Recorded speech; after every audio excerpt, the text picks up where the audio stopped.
Irreverent, entertaining, cool. You're listening to LA Talk Radio.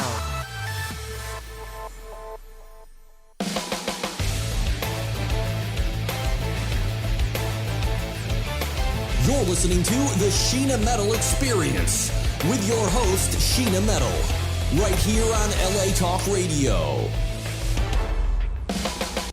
That's right. It's the Sheena Metal Experience right here on LA Talk Radio. For more info on the show, latalkradio.com, SheenaMetalExperience.com. Don't forget to email me and let me know what you think of the show, and always my fabulous guests. If you're looking for me online, it's so easy. I'm just at Sheena Metal everywhere, and I'm the founder of a movement of peace, love, kindness, and unity. We're at raisingthevibration.org. That's our nonprofit hub, and we're at IamRaisingTheVibration.com. That is our movement site. Please join us there. A lot of my heart lives there, and I would absolutely love that.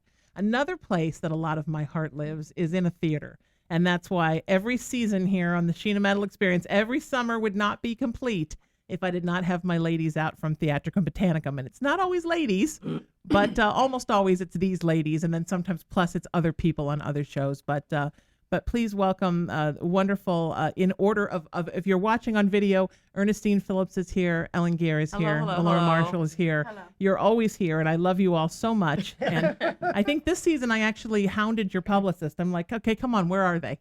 Well, it's July. Where are they? Well, that's great. That's great. I love you guys. I know. That's what I kept saying. Why aren't we there? Right. Why aren't we there? Really? Yes, I emailed her too and said, "What's up? Oh, good. What's up?" So here we are. It's our pleasure. It's nice to know you asked for me as much as I asked for you. Oh, we do. Well, I just think that, and I send so many people out your way. Thank you. I just think that there is a, what you offer folks every year is really a 360 theatrical experience, which is come and see the classics, sometimes redone in a way that shows you maybe something a little about what's going on in our world right now or in a different time period, and then come and see some new innovative work. Because to me, that's what theater, if you're just going to do the new work, then people forget about the classics. And if you're just going to do the classics, then people don't discover anything you new. Mix it all up. And it really has to be kind of an in-between. Well, I think that I feel that we entertain and educate at the same time. So when you come, you're going to be entertained, and then you're going to leave talking about it. No matter how many times you've seen it, you may not have seen it the way we do it. Exactly. Right. And how we relate to it and how we relate to the social going-ons of today. And it being outdoors, of course, Yeah. creates a whole different thing. I'm going to pull you a little closer to that microphone. It brings you a different sensation when you're outdoors on how you receive something Absolutely. and how we, the actors, give out to. Absolutely. And to it's the always a audience. big show at Theatricum Botanicum because we have a large company and we put them on stage. So Isn't that nice? Yeah. Yeah. Isn't that nice? It is. It Well, is. and I know people know you a lot for doing Shakespeare. I think the most amazing thing to me, and I've loved Shakespeare since I was a child, since my mom handed me her complete works from college and I started working through them probably in 5th grade, is that the more you live your life, the more unbelievable it is that Shakespeare had humanity so brilliantly pegged. Yeah. And you realize that people have never changed. Well, People are the same as they they're were the then. same. Yeah. My dad used to say, if I ever got unhappy, he'd say, well, just read Shakespeare and you don't need a psychiatrist. Well, but you know what? My mom kind of said the same thing, and she was a therapist. she believed the same thing, and I really think it's true. I mean, it's every soap opera, every drama, every comedy, every walk of life that you can imagine, every person you've encountered in your own life, Every feeling. lives somewhere in Shakespeare. Yeah. And I think that's a comfort because when some people always say, "Oh, nowadays people," and I'm like, you need to read some Shakespeare. Right. You know what we're trying this time with our 12th night, because somehow it's almost as if the world of today, the people that listen or come to theater and see, that you have to push it up a little higher. So we put what we've done with the Shakespeare, we'll take a moment in the play, and when your emotion is pushing you higher, we put music to it. And it's creating a whole different feeling for the play. Melora over here is playing Malvolio. That in itself is a wonderful gender bender. And beautiful. it's so great. And you can explain, what does it feel like when you sing that letter? Well, you're acting along, and the Shakespeare is high all by itself, but then you hear the intro for the music part, and you can just feel it lift off, and you're in cahoots with the audience that here we go, we're departing into something different than just the text. We're going to sing this material. And Because what it you find really- is yeah. with Shakespeare, we have a huge academy also from age 5 all the way up to 90 if you want. And what we have found is that the kids, anybody who's been a musician, clings onto the material much easier. Oh yeah, sure. It's the rhythm and the high elevated language. Have you noticed that when you teach? It's amazing. Yeah. Yeah. So why not do that with the words itself? Now, did you do it for the entire 12th night? Many of the characters sing, and there's music interesting. throughout So it's like the show. like make me a willow cabin. Yeah. Make me a willow cabin at your gate. And it's really pretty. And then you start seeing it in a different way when people sing, because Yeah. we're all connected to music now. Well, I think also because in song, people are used to hearing a phrase that's very allegorical, Right. and then trying to interpret what it means. Right. So that's Double what you digits. do when you listen to a lot of Shakespeare too, if you're not familiar with the language. So if you're doing it with a song, then you're taking each phrase and you're trying to figure out what it means. Smart Yeah. So it's a fantastic way Yeah, to it's get very people exciting. to digest Shakespeare if they're not used to the language. Oh, Yeah, yeah. yeah, Kids love it. The kids love it. And our school days program will have 300 kids out there, and they'll sit there and they'll listen to it, and they love it. That's wonderful.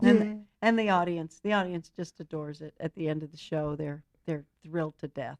And we've done 12th Night so many times because it's a popular Shakespeare. It's a We've done it wonderful through show. the years. One of and my favorites. It's one of your favorites, and the fact that Ellen wrote this music and brought it to a new level with everything she has to bring to the play, having directed it and acted in it for so many years. Are, It's now, very are you special. directing this production, or did you? Yeah. Just, okay. Oh, yeah. And you wrote the music. Yeah. So how did you decide, Ellen, which characters were going to be your singers?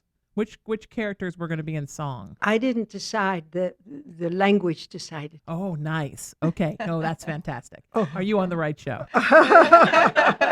Yeah. Okay. Not really. Yeah. Really. Shakespeare decided. And Shakespeare decided, and it's also the kind of thing. If you're, it doesn't mean you have to be a great singer, because it's not about going into your singing voice. Right. It's about going to that height of emotion that you have to express yourself even in a higher way. So you can even sing some of it, and then hum some of it. It's good. It's a nice new way of doing it after all my years. Well, I think if you break Shakespeare down, right, and you just look at the work on paper, you could pretty much turn any play into a musical, because the areas where the characters are doing the soliloquies and whatnot are almost set up like in a musical, where people are having dialogue with each other, and then they go off and sing a song. Yeah, all about it. And so it's almost set up to be just like that. Yeah.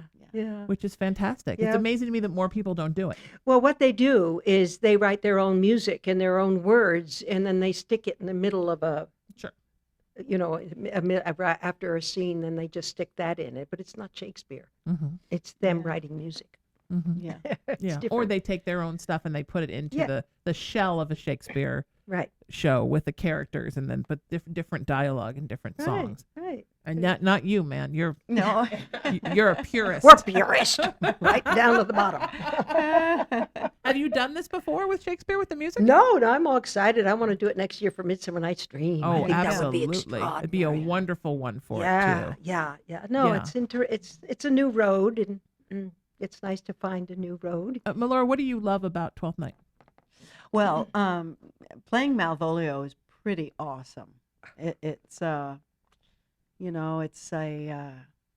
it's a character that has that strict hardcore darkness that with religious overtones and then discovers the possibility of love, and transforms like a butterfly, and doing that in the part and speaking the Shakespeare and then singing And she does it and as a woman. yeah, it's So a it's woman not loves a woman. yeah Olivia. yeah It's and beautiful. it works beautifully in the play and it's wonderful for our modern sensibility now to see that and so I agree. openly, and Sure.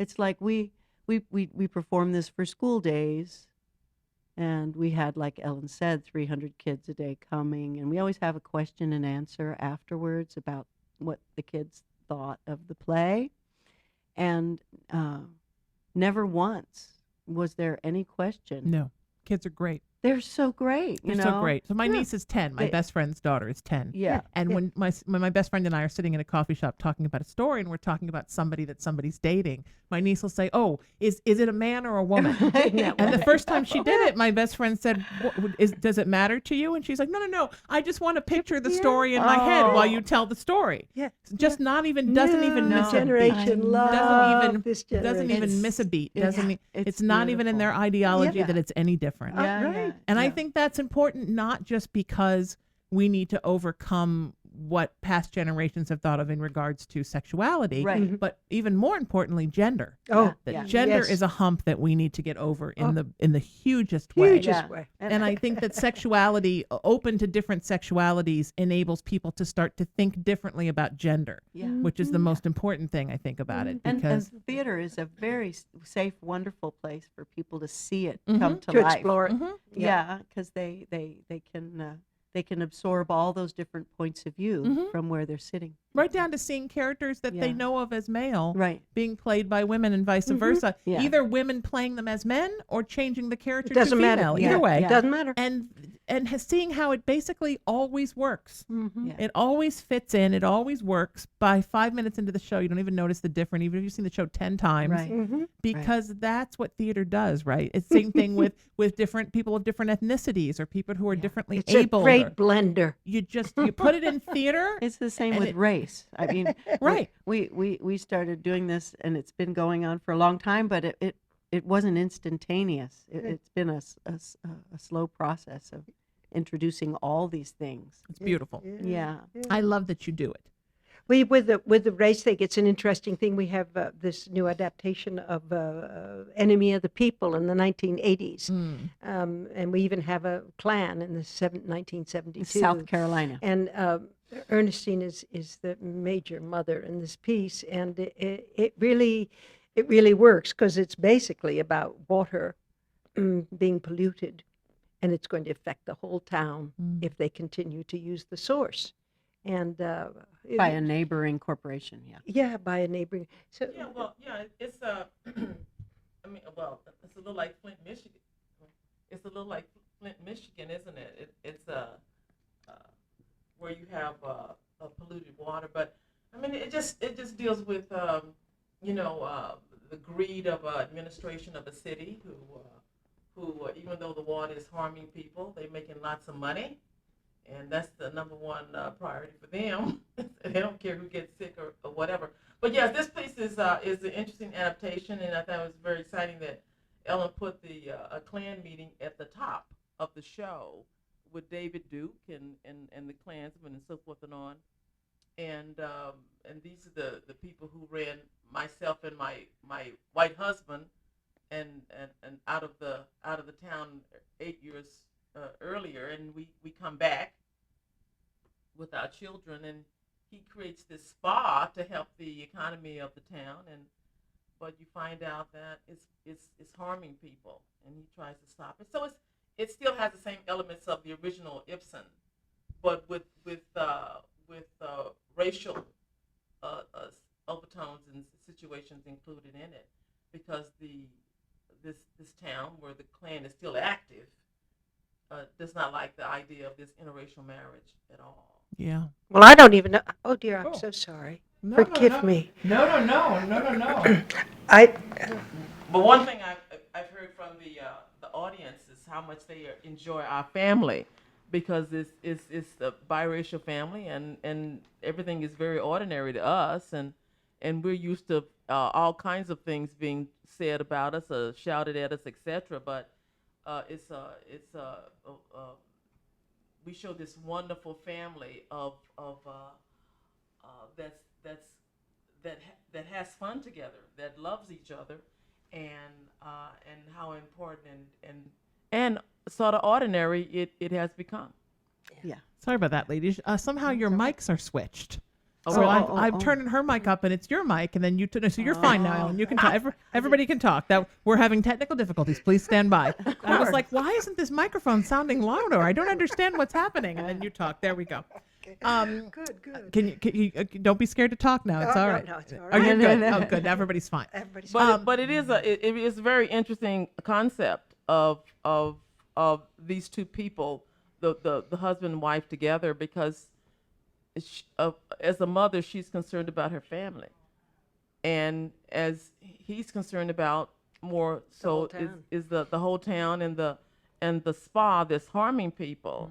So how do you come to agreement about that? So that conflict is addressed in the piece also. And it's set in the 1980s. 1980s. It's a time, when South Carolina. Mm-hmm. South Carolina, I don't know if they've even passed it. It's okay for a black to marry. Well, a white. the government had passed it, but South Carolina had fought against They it. fought against it right So- to the so- bitter end into the 90s. Yeah, and a lot of southern states fought against anything that the government passed in regards to race relations. Anyway, they just went into it. It just drug their feet. But it's also the time when Reagan and Jimmy Carter were running for president, which is so it's an interesting period of time of chaos and turmoil and I think the reason that it works is that people can relate to it. Ibsen is an extraordinary writer. They call him the father of natural theater, but he didn't have TVs and digital and phones and what have you. So the words were everything, and it's very, very wordy, extremely wordy for us, especially in America, to even begin to handle. I miss that though. I miss it I dreadfully. miss that theater has lost a lot of its wordiness Right. as theater has tried to sort of companion in some way what film the and television movies, yeah, does to yeah. keep up with people's attention span. Right. I think theater should be encouraging people to Oh. draw their attention spans out, to words. not catering to. That makes me sad. That the two saddest things in theater for me right now are that casts are shrinking because of budget. So Oh, we're I seeing know. so many two-handers, three-handers, but God. big casts are going away. And the other thing that's very sad for me is that we're taking the words out of everything. Yeah. Because to me, that's theater is words. It's with You dumbing can watch down the two audience. people sitting Indian style on cardboard boxes. Yeah. If they're reading words that are amazing, it's fantastic That's right. theater. That's right. So we need to make. So I Yeah. think to keep bringing shows back Oh, and gosh, not yes. cutting them, Yeah, and not yeah. cutting the words as they often do now. Yeah, They'll yeah. cut a show back to 60 minutes. Right. And they'll take all the it had so much wordiness in it. Like, I know. Well, I we know. have to be careful at Theatricum because we're asking people to sit outside Sure. on wooden 2 seats hours. for 2 hours, and we have a good intermission, but we can't have them there for 3 hours watching a play. And so what do you do with Shakespeare? Ellie's ability to trim and cut shows without impairing the language or the story is phenomenal. What she does. And pace. Yeah, and pace. And pace is, I think, is a Pace big- is so important. Yeah. Oh, I mean, Ellen knows pace better than anybody else. Yeah, I love Yeah. pace. And that's You'll why. notice how this show moves. Yes. I'm a Right. pace junkie. So no one gets bored. Yeah, we because have of pace. We have Yeah. another show that's fascinating, and that's it came from Orson Welles. He decided he loved Moby Dick, so he wrote a play. Moby Dick rehearsed, and we're doing it out at Theatricum, and it's so exciting. Yeah, he sets it so that it's a group of actors, and just in between doing King Lear, they're going to put on, read this show because he wants that. One of the actors really wants to do it, and so it's just with benches, with chairs. You're out in the middle of the ocean, wonderful. and you got the Moby, with the lights, and it's very exciting. Very exciting. You And- got to Wonderful. come out and see that. Yes. and people are bringing their kids to see it. Oh, 'cause, good. Yeah, it's not terribly long. It's action packed. because you're on the sea and you're in you're in the storm and the lightning and the ocean, and then the whale comes, and the physicality of the play with the actors, how they move and work together, is extraordinary. And it truly works. It truly works. I'm just going through all the lists. We have 5 plays. I've that never we're even doing. heard, I've never even heard of that show. That's amazing. Oh no, Orson Welles, he did it. It's Amazing. really Yeah. quite something. Beautiful. You would love it. I love You'd when there are love new it. things I haven't heard of. Yeah, Orson Yeah. Welles, and then of course we just opened last weekend, The Skin of Our Teeth, Thornton Wilder, and it's really grand because it's all about how people survive from the Ice Age, and then in the second act you've got a tsunami, and then in the third act they survive a war, and there they are at the end, and they're going to find out what happens next, and it does relate to today. Well, I think it relates to the history of humanity. We are all kind of surviving by the skin of our teeth, right? No, it's, And then we have a new one coming in, a gin game. The Sierra Madre put on a wonderful production of Gin Game with our own Alan Blumenfeld and his wife, he's Catherine wonderful. James. Oh, wow. And we all want to see it so bad, and the Sierra Madre is so far away that we're doing a co-production for the first time, Oh, I and the love that. director who directed it out there is coming and working That's with us. wonderful. Yeah, so we're excited we'll get to see that. That'll open up the mid-August. Yeah. That's beautiful. We'll have to get them both on at that time. He's been here many times, but never with her. Oh, you should bring the 2 of them. They're I would wonderful love that. together. yeah. That would be wonderful. Good. Yeah. And those are your those are your 5. Did I say 5? Midsummer Midsummer Night's Night's Dream. Dream, which Oh. is, Yeah. All right. That's So the 6 though, sixth. isn't it? Yeah. That's the 6th one. Yeah, We're Gin very Game. busy this year. You're very busy. Sheena. Right. You're always this busy though, aren't you? Uh-huh. Yeah. So Ellen, how do you pick a season? Oh boy. I mean, when you start thinking about a season. What's going on in the world? Okay. So it's the big world first, then our country, then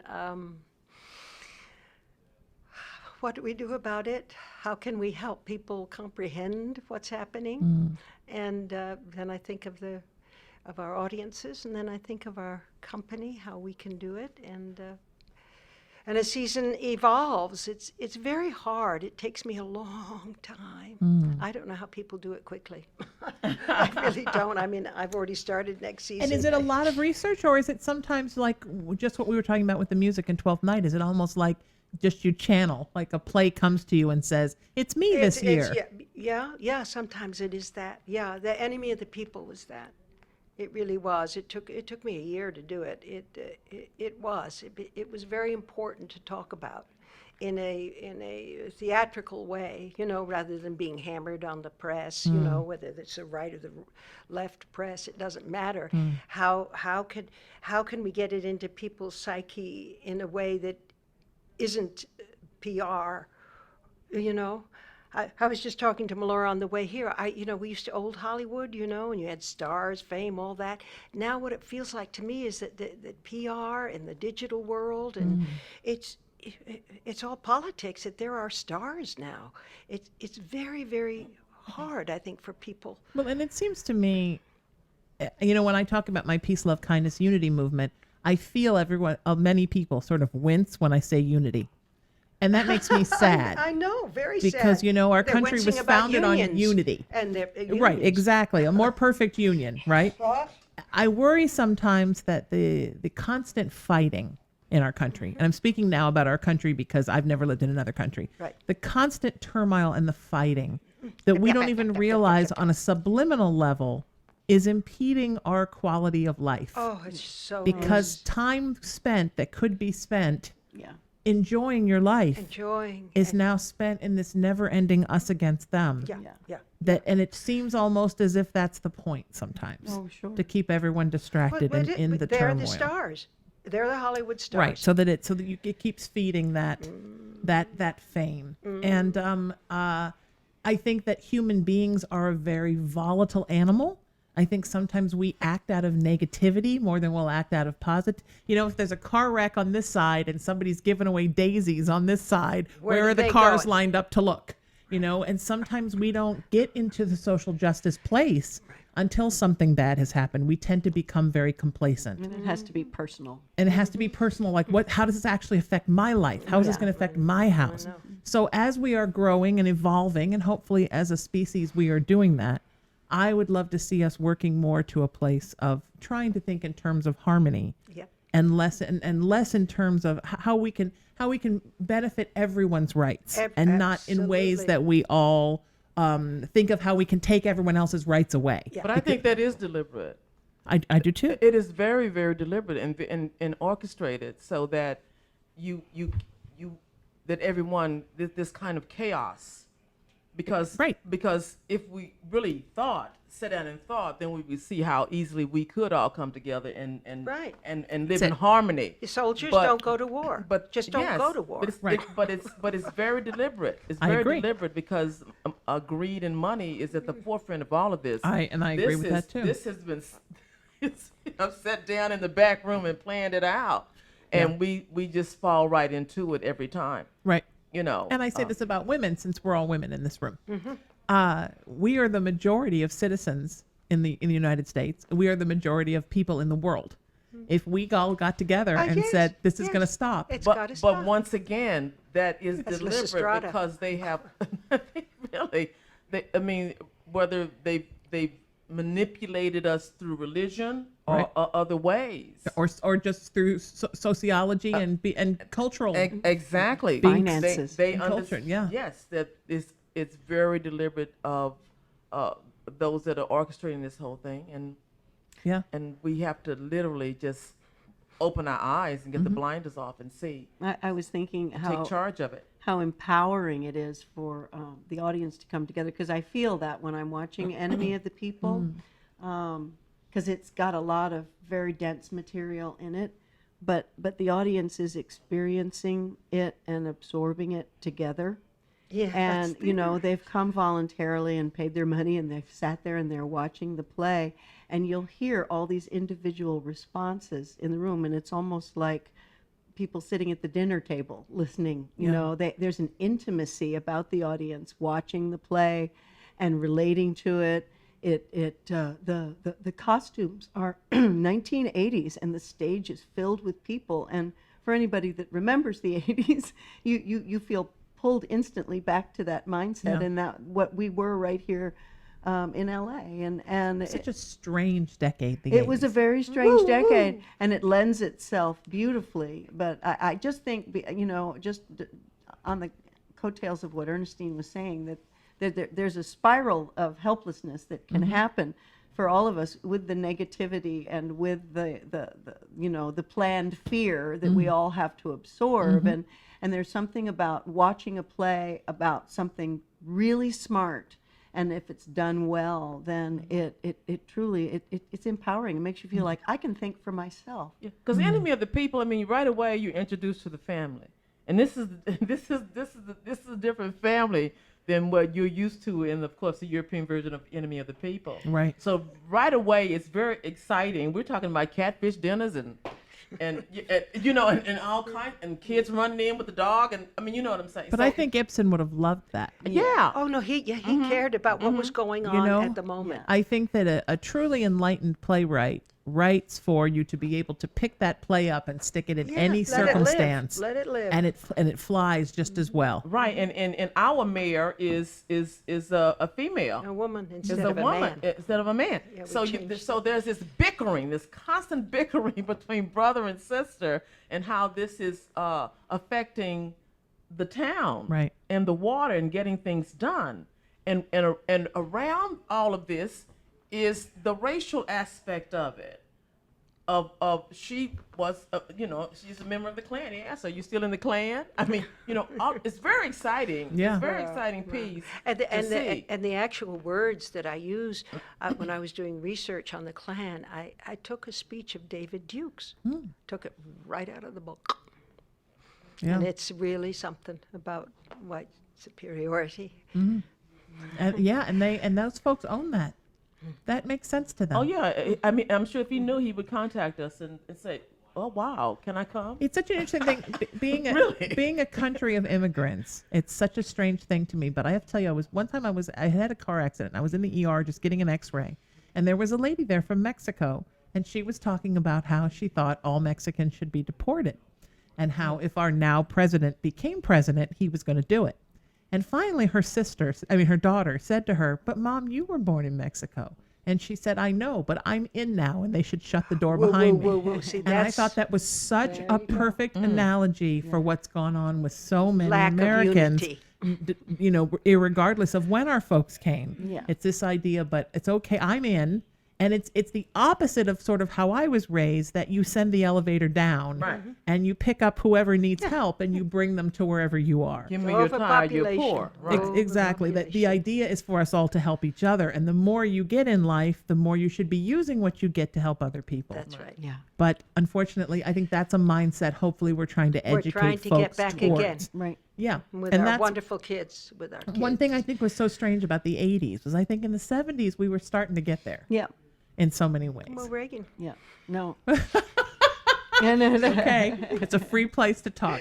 So having grown up in the 70s, I was a kid in the 70s. I always say that children of the 70s were so screwed up because we thought we were going to inherit a whole different world when we were because adults. of the 60s. Yeah. And then we became teenagers in the 80s, and everything just got so not like the 70s. Yeah. Right down to the freedom of expression in film, the freedom of expression in music. Yeah. I mean, in the 70s, artists would get like a 4-album deal, and Right. they'd give you 4 chances to try and get a hit. Yeah.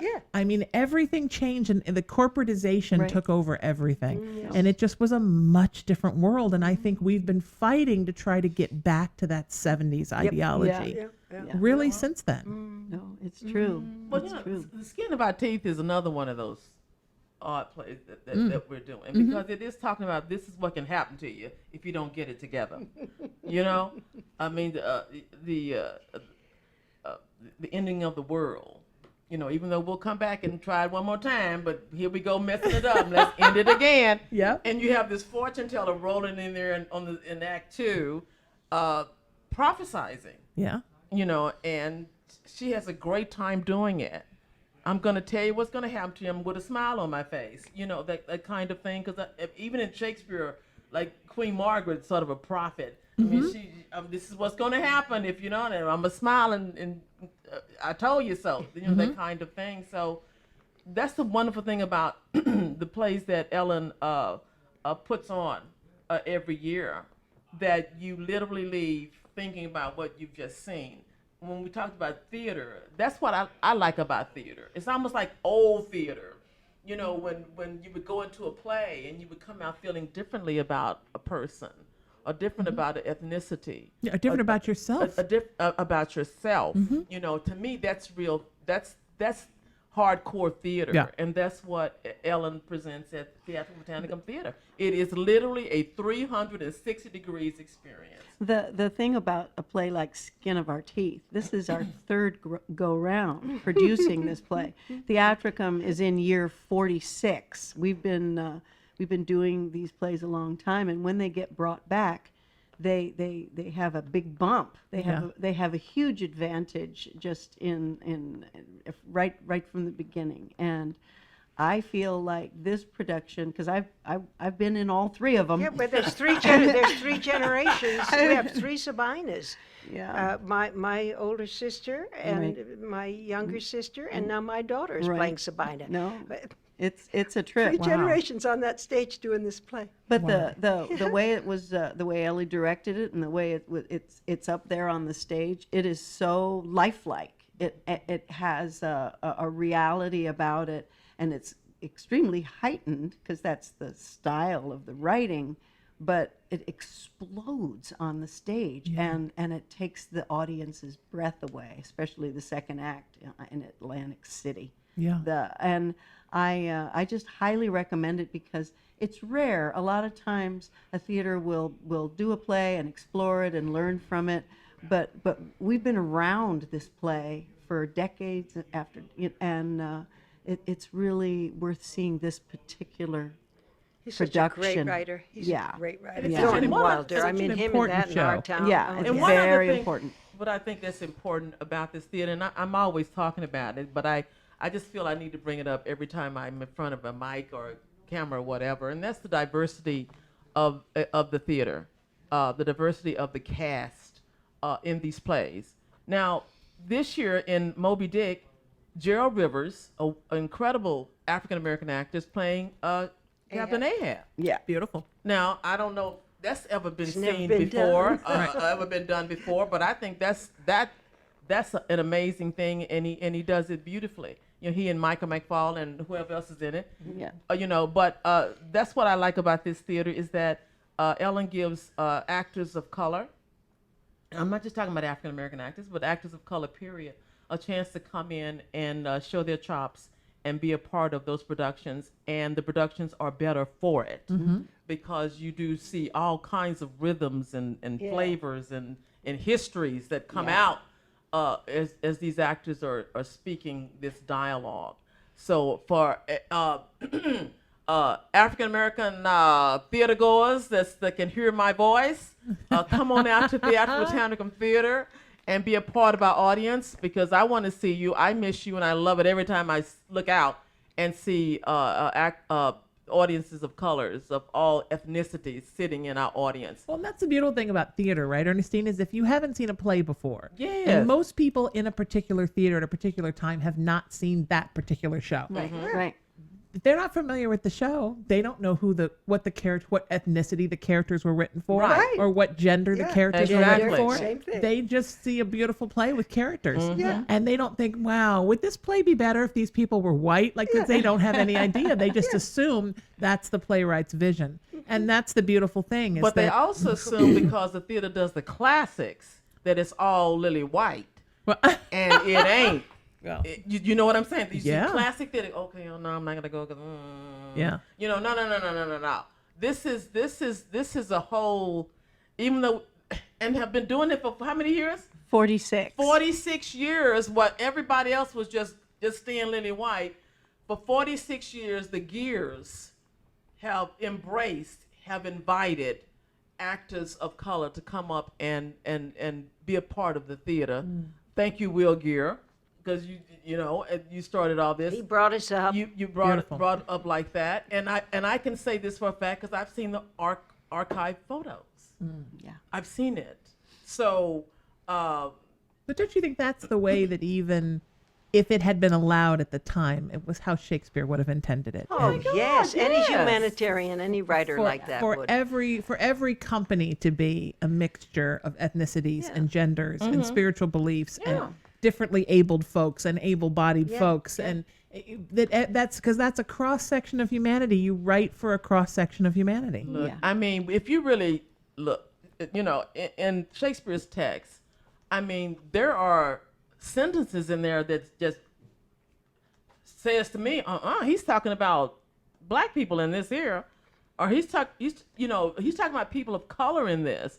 Now, of course, when some of the historians wrote the books, they just totally hop, skip, and jumped over there and denied it. But come on. He included everybody in it.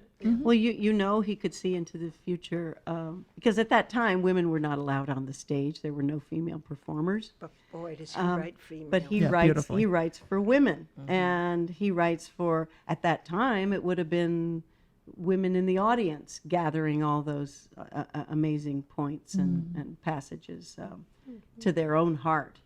But I wonder if Shakespeare was looking into the future of theater and wondering if a woman would essay the part of Juliet or Rosalind or Oh, Violet. I'm absolutely sure. Absolutely sure. Yeah. Yeah, I think, and absolutely no old white guys playing Othello. There you go. I think that was probably his. I probably wanted to stay alive long enough to see that. Patrick Stewart did it. Right. Well, that's Patrick Stewart. Yeah. But Anthony Hopkins. yeah, oh, that's true. Anthony Hopkins. There was a lot of blackface. Yeah. Yeah, yeah. Well, That's a whole nother topic. That sure is. But imagine even just women, right, sitting in an audience and relating to characters and knowing women are allowed on stage. Yeah. I mean, I think sometimes as women, especially as white women, we forget what the female experience has been like and how excluded we have been throughout life. Yeah. Yeah. And we need to remember that we are people of color. Every Right. woman is a person of color. Right. And we, you know what I mean? Well, we're hoping for equal pay one of these days. Yeah. Well, no, Yeah, that's so efficient. that's debatable, but we'll just go. That's another topic. Go ahead. But that's okay. We'll go. No. We'll talk about that another time. We should tell people like what they can expect when they come out to Topanga Canyon. Please do. For people that have never been to Topanga, or even if you have and you've driven by and you've seen the sign that says Theatricum Botanicum, it's very easy to do and it's super accessible. You can park on the boulevard or pull down into our parking lot to be closer. We have plenty of handicap stuff there for people to accommodate that. And people picnic on our grounds before the show. They bring wonderful, elaborate picnics or just pick something up and bring it in a bottle of wine. And we have a little store there called The Elephant where you can get snacks and things like that you need, and coffee. And it's a wonderful place to wind down before the show. So if you give yourself, or if you come with friends, there's plenty of Big tables you tables. can push around and make it just for your own event. And people make their own way and figure out what they want. Just whether they want to be intimate and alone and propose to somebody, or if they want a big family gathering, or Beautiful. bring it's a- someone from out of town. Well, the drive along Pacific Coast before you even get there. Yeah, it's There's beautiful. this beautiful gorgeous. drive along Pacific Coast. Yeah. Then you make a right up into Topanga Canyon because the left is the ocean, so it's the only way you can go to the right. And it's But 6 miles up. Right, and it's just a beautiful drive all the way up into the hills, the green Yeah. hills, etc. Under the California, the oaks, Yeah. Yeah. beautiful oak trees. It really stays is. very cool up there. Yeah, we always and you have a bring a little sweater. breeze. You but now we're into the warm time, so it's a lovely evening. And just outdoor theater period, whether it's during the day, but especially at nighttime, it's really pretty. yeah, Yeah. With all it's the beautiful. lights. you get a big old moon up there. very special. Really, Right. And then the other thing that we do, which we love, is all of our classes, our Academy of the Classics. So wonderful what you do. Yeah, no, we really like passing on what we know, and all of our actors, most of them become teachers to pass on. And yeah, I think it makes because in the days of 4, people would hoard what they know, and keep No, it. no. And now it's like unity. You got to spread it out, Yep. and you're not going to lose anything. Well, and I love that it's for lots of kids that are in public schools. It's not Yeah. just for private school Oh, kids. yeah. It's for everybody. That's exciting. It used to be you look out there, they were all white kids. Look there. Now you look out there and it's all mixed race. It's beautiful. we beautiful. have classes for teens, adults, kids, and they're very available. People could just go on the website and look them up, and beautiful. please join us and Yeah, do some come on. Shakespeare. And we're a union house. Yeah. We're a professional union house for all those actors out there who want to become union in the Yeah. theater. We've- Yeah, you've Actors helped a lot equity. of actors do that, Yeah, huh? Yes, we do. We do because we do. give more equity points than anybody in this city. We have 37 union actors out there, plus the crew. Yeah. And that's a lot of actors. And in our economy now, that's I amazing. don't know how we do it, because if we really thought about it, I don't know how we do it. Yeah. I think it's that living in the moment again, and We just live in the moment. Yeah, letting spirit yeah, guide you, and yeah. just keep saying yes. We do a lot of fundraisers. Keep saying thank you and yes. Yeah, yes, Ann, and Yes. you just keep planning that season every year, Ellen, and then it all works itself out from there. That's right. But it's it's crazy when people it's you're thriving in a time where many theaters are closing. I know. And it's beautiful. I But know. that's, as I say, we always say there's no alternative. Success is what's going to happen. That's how we look at it. So whatever's happening, whoever's closing over here, over there, no, that's not going to happen here. So how are we going to make it work? And for 40 some years, it's that kind of mindset. Yes, we have wonderful, wonderful people, a wonderful Right. educational director, a wonderful general manager. We've got it. We're very fortunate. It's especially good this year. I mean, you don't make much, but you're doing a lot of service. Yeah. Yeah. You know what? When you're in service, what do you need? You were past talking about that at Yeah. the top of the show. Yeah. about service. Yeah. Yeah. To me, life is all about service, All and about artists. serving. I was raised to be in service, and artists are my mama was raised just so poor that if there was food every day, that it was a miracle. You're lucky. And then my grandmother died, and she went into the system and lived in the system for 6 years, and then was lucky enough to be adopted by folks that had money. So she spent her life sort of giving back, especially to kids. Kids, that's why I said about the public school kids. Yeah. I went to public, she insisted I go to public school. She said, you're going to go to public school because we need to make sure public schools stay around. Stay around. And as a matter of fact, she did her second master's thesis on the importance of public schools and how and Thomas Jefferson's ideology is to lay public schools out for people. And it scares me when I think now of public battle schools with charter getting. schools. Wow. Oh, it's it just makes how me sad because all this it is. needs to be school needs to be for everyone, Well, so it's every like the student. unions. It's like the unions. Yeah. People getting together and actually, making things work to have a good Absolutely. life is spurned. So I was raised in service, and I live so much in service more and more every year that I'm on the earth. And so when people say, "What do you want from your life?" I'm like, I don't know. I just wait for the call. I just wait for someone to tell me where I'm going next, and then I go. And what do you really, really need to survive? And you need to pay your rent. Right. You need to be able to eat. Yep. It's nice to be able to go to the doctor when you need to. For sure. Yeah. And you need to have people to love, To and that's free. people that love, Yeah. yes. And then for us to make art, and Yeah. and that's free too. Yeah. So past that, if you make enough just to cover that nut, then You don't and you get to need keep any making more. art your entire life. I mean, to me, know, that's the luxury. Amazing. It's That's it's the a most luxury. beautiful thing, is to just be able to pay your human things you have to pay so that you can be in service. Yeah. Yeah. And just so I admire what you all do, and I think it's so beautiful. I don't think people realize how hard it is to Well, I hope you'll come out to us this year. if I can And you if I let can us tunnel know. out. No, we have handicap ramps and everything. Okay, good. I mean, we could drive you right up I'll to come in my little red wagon, Yeah. and somebody can just pull me Yeah, down. we'll and just pull you right pull on me in. right in front of the stage, and I'll sit in my wagon and have a we- picnic. Front seat, right there. No, we would love it. You think about it. I you will, and a yeah. friend. I would and love it. please. Yes, absolutely. It's high time. And now it's so over. Shannon, you say that every year. I know. And then every summer, it just everything gets insane. Yeah.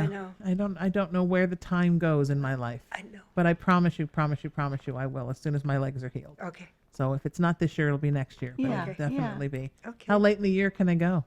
Well, we End of have September. end of September. That's when the plays end, and then we're getting ready for our big fundraiser, Boo-tanicum, which is a Halloween fundraiser. yeah, Kids it's a love it. Halloween. The whole property is turned into a big fair, and the haunted house is on the stage, and all the actors just scare the crap out of you. The whole theater area is a haunted house. Oh, Yeah, so that's Who's got my with live golden live arm? haunts. it's a wonderful Wow. family You have event. ghost and- stories. You have everything. Yeah, that's wonderful. It's scary. Are you guys scared of that stuff? Do you guys like that stuff? I I don't know. like being I scared. don't go to the haunted house. No, It scared no. me. I went stay in the once. That young was it. people's area. Because I know you have a haunted doll, so I know. This My is right friend up- has a this haunted is doll, right up but, your alley. but I do a web series with a haunted doll. Yeah. Oh man. You don't mess with her. She's 104. Whoa. She knows a lot more than we do. Oh gosh. Yeah, I do. I have a lot of haunted things in my life. Wow. Well, you may have to bring her out and talk about it. We'll give you the small stage just to talk about her. Oh, I would love that. Bring her out so that everybody can see her. Yeah, I'd love. She had a new Victorian dress A made new for her. outfit. Yes, so now because she was complaining that somebody had put her in just a regular doll dress. Right. And yeah, like she doesn't like this dress. We gotta put her in a different dress. This dress is not cutting it. So somebody made her this beautiful Victorian dress. Now she wants lace-up boots. And she's like, these weird little baby Jane things. This is not from. I don't know what these shoes are, but I'm not wearing them. So See, yeah, that's She wants to be in that's theater. eerie. she will turn a camera You off. have She your will turn own the- Annabelle. Is She that will what you're yeah, saying? and she doesn't live with me. She lives with my friend. There's a reason she doesn't live with. I'm just the aunt. Okay. I come in, I bring her some candy, and I leave. I don't Okay. mess with her. I back away slowly. Oh. What a fun story. Oh, Right? Wonderful. Well, you know what? I've always I grew up in a haunted house. Oh. So I've always sort of lived in that kind of a little bit in that magical world. Well, you know, Irish, I'm it too scary follows for us. that. I'm chicken. I'm too scary for that. Yeah, but are you in the haunted house for Botanicum? She tells ghost stories. I tell the ghost stories, and I've gone through, but it It's terrified too- me. Yeah. No, you hear people screaming up there. they'll go. Ernestine is here comes Ernestine, let's really turn it on. You know, like, right. Let's get her. Yeah, let's get her. you Yeah, know. I mean that's all you need are a bunch of professional actors Oh being my God. scary. I'm And really. that's what we've got They, going. they did. They had to tone it down a little bit. It was too terrifying. Yeah. We live for Halloween. Oh yeah. Yeah. So where can people find the Yes. theater? Where can they find you? We Yeah. have the Theatricum. It's Theatricum.com. dot com. That's where you can get That's on the there. web. You can Yeah. get your tickets there. But just between you and me, if you come and pay cash, you won't have to pay those fees. Oh, that's nice, right? Yeah. We're also introducing a new thing this year that'll be coming up next month. Free pay what you can Fridays. Oh, beautiful. That's So nice. yeah, that's it. Always it, you know, because you're forced to raise prices, and you know it's Yeah. always a battle. And so as long as they have those free Fridays, and then we also do deals. I just feel selling tickets now is like retail. I swear to God, you look at any place, they say, "Oh, you can come in for 25% less." Oh no, maybe 30%. I mean, what is theater? What Right. is that? Gold But Star. and- Gold Star. I mean, Yeah. it's very different. Where if you just charge people, you know, it's too much. It's I know. too much. I think it's hard as us for artists to wrap our brains around having to collect money and having to. Yeah. It's a hard thing for Yeah. us. It's not anything we ever wanted to have to do. But in our world now, that you just kind of have to. You have to. Yeah, we have to pay the It's bills. a different kind of passing the hat. Yeah, yeah. Yeah. Passing the cyber hat. Here, click on this link and use your credit card. That's right. It's like passing the hat, but it's a different kind of hat. Well, for But the Theatricum's large. It seats almost 400 people. Beautiful. So, I mean, if people are considering, like even at the last minute, you want to run up to Topanga and There's see this room. play? Yeah. There's room. And we have It's- group sales yeah, too. Yeah. So Yeah. all the senior citizen homes or the churches or whoever, you know, organizations want to bring Yeah. a group of people, we'll give you a deal. Yeah. Just go to theatricum.com. theatricum.com. Beautiful. Okay, good. I'm going to try to get a group of folks from my church together to come. Cool. Wouldn't that be fun? And yeah, but what the actors will come and talk to you after. Yeah. or Oh, yeah. Before. We're one of the few theaters where at the end of the show, we may be the only theater. We come down to the audience as they're leaving and talk with them and thank them and show our appreciation because we do appreciate I it. miss that. Yeah. I know, and they talk back to us. Yeah, they Right, can you- talk about They the want show. to talk. You Yeah. don't have to wait wanna until talk. the actors get Yeah. dressed and all No, that kind of I stuff. did a play Yeah. a few years We ago, and I come had right to down. condition the girls in the cast, like, we need to go now. But I want to change. No. We Just need to go walk now. out there. Now. We Talk to the literally- audience, and then we can come back and change once they leave. And they love Yeah. it. And they love love it. that. They appreciate it. And they Yeah. do. They Yeah, appreciate the ones who want to it. go, go. Yeah. You know, but Yeah. the others stay and they talk. We do. I think it's We wonderful. come down. Do I that. love that you do that. Okay. Theatricum Botanicum, one more time, where can people find you? And shows are going now, right? Already? Yes. Oh, we're going through September every weekend and End of Fridays. September. End of September. And you do them in rep, right? And, Yeah, yeah, and the yeah. phone numbers, box office phone is 310-455-3723, or you can go to theatricum.com to get tickets. And the big thing is if you want to just come, and you don't have to pay the fees if you pay cash at the door. Right. Ellen says, bring cash. Hashtag bring your cash. That's right. If you've taken nothing else from today, it's that Ellen likes cash. Right. And I guarantee you, once you come to the theater one time, you will continue to come back over and over and over again. That's how exciting and really different and magical our theater is. It's a theater home. It's beautiful. It's beautiful. If you missed those links, SheenaMetalExperience.com, LATalkRadio.com. Send me an email, and I will gladly forward those links over to you. And you can find me anywhere online at Sheena Metal, and I could forward the links there too. Thank you to all my guests, and we're going to take a quick break, and then we're right back with you with much more radio fun and some other wonderful guests right after this, right here on the Sheena Metal Experience on LA Talk Radio.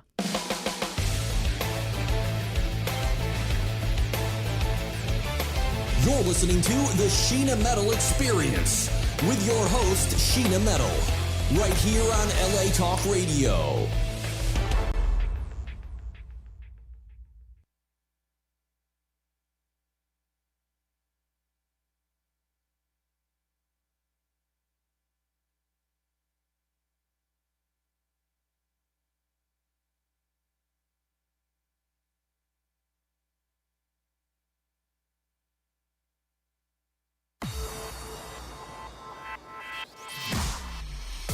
irreverent, entertaining, cool.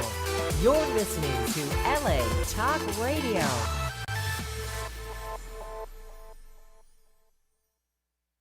Imagine loving yourself. You're listening to the Sheena Metal Experience with your host, Sheena Metal, right here on LA Talk Radio. Imagine loving yourself without shame, loving others without blame, loving as love untamed. Sound good? Then join me, Rebecca Haywood, modern-day shaman and Toltec guide, for the Shameless Heart Retreat amongst the pyramids of Teotihuacan, Mexico. Reserve your space today at RebeccaHaywood.com. Hello, this is Larry Russ, former keyboardist and vocalist for Iron Butterfly, and I'm here to tell you about that abuse is an epidemic in our world. Abuse has many forms: spousal and child abuse, sex and human traffic victims, and sexual abuse. Musicians Against Abuse wants to do something about it, and you can help. Contact maabuse.com. That's maabuse.com. Join me and let's do something about it. maabuse.com. Alcohol-related harm affects us all. Everyone knows someone who's been touched. Alcohol-related harm ranges from lost jobs to serious mental and physical disease, from ruined family life to property damage, from violent crime to homelessness, death, or prison. Go to alcoholjustice.org and sign up for action alerts and e-news. Then you'll be ready to add your voice to many others when it's time to call for action that will reduce alcohol-related harm. Hi, I'm Chinhee. Hi, I'm Soonhee. We're from ChinheeSoonheePark.com. And you're listening to LA Talk Radio's Sheena Metal and Danielle Agnew. We love. Hello, fellow culinary curiosities. I'm Tony Spatafora, host of the cooking show Dish It Out. What I love most is to get a few people together, tell a few stories, and get the party started in the kitchen, because really that's where the heart of any party is. If you need some easy, healthy, time-saving tricks, well, come on by our YouTube channel at Dish It Out TV to join in on the laughter, celebrity guests, and overall zaniness. So come hungry, get ready to taste a better life, because we're gonna dish it out. As difficult as it is to believe, there are places in Africa where human traffickers sell albino children and their body parts for use in magic rituals. Humanity Healing International is actively working in Uganda to change this paradigm. The Albino Rescue Project finds albino children who are at risk and places them in safe schools and environments where they can learn and grow free from fear. To learn more or to sponsor a child, visit humanityhealing.org. Humanity Healing is where your heart is. Om Times Magazine is one of the leading online content providers of positivity, wellness, and personal empowerment. A philanthropic organization, their net proceeds are funneled to support worldwide charity initiatives via Humanity Healing International. Through their commitment to creating community and providing conscious content, they aspire to uplift humanity on a global scale. Om Times, co-creating a more conscious lifestyle.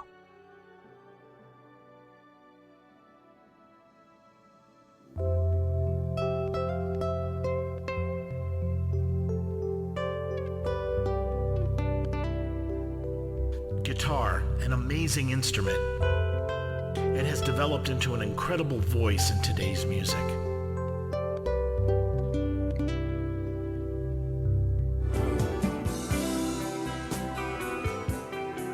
So many types of guitars, so many styles of playing, all sorts of gear. How does one make their voice be heard as a guitarist? My name is Jeff Floro, and welcome to All About Guitar, where we talk tone, we talk technique, we talk gear.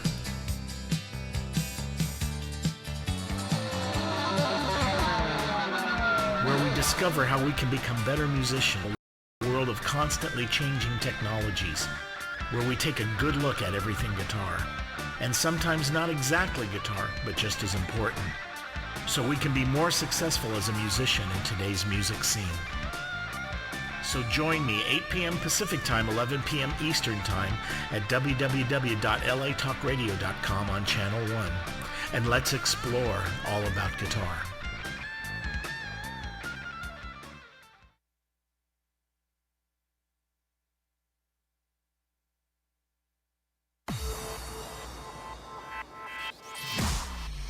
Irreverent, entertaining, cool. You're listening to LA Talk Radio.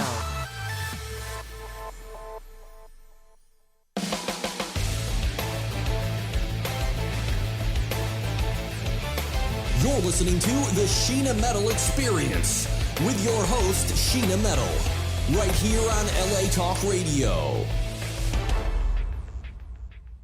It's the Sheena Metal Experience right here on LA Talk Radio. For more info on the show, latalkradio.com, SheenaMetalExperience.com. Don't forget to email me and let me know what you think of the show. It's so wonderful to have my friends talking about theater. Another favorite part of theater for me is the amazing Chico's Angels. And so here from Chico's Angels, Alejandro is here, Ray, Danny. It's so wonderful to have you all here. Welcome back, my friends. Thank you. Thank you for having It's so great to have you. And Ray, all the way from Texas. Why don't you pull that? Look at that mic is so far away, like it doesn't even love you. What's happening? Okay, She scares now. me too. So and your hair is so long and beautiful. Thank you. You've grown your hair out. It looks great. I am. I'm trying to see what happens. See for how long I can keep it like this. Is it going to maybe be down like to your butt, like Cher from the 70s? Maybe.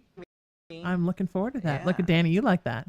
Yeah. I've also wanted my hair as long as Crystal Gale. You're such a good sport. I think anytime you've ever all been here in any incarnation, Danny's always come.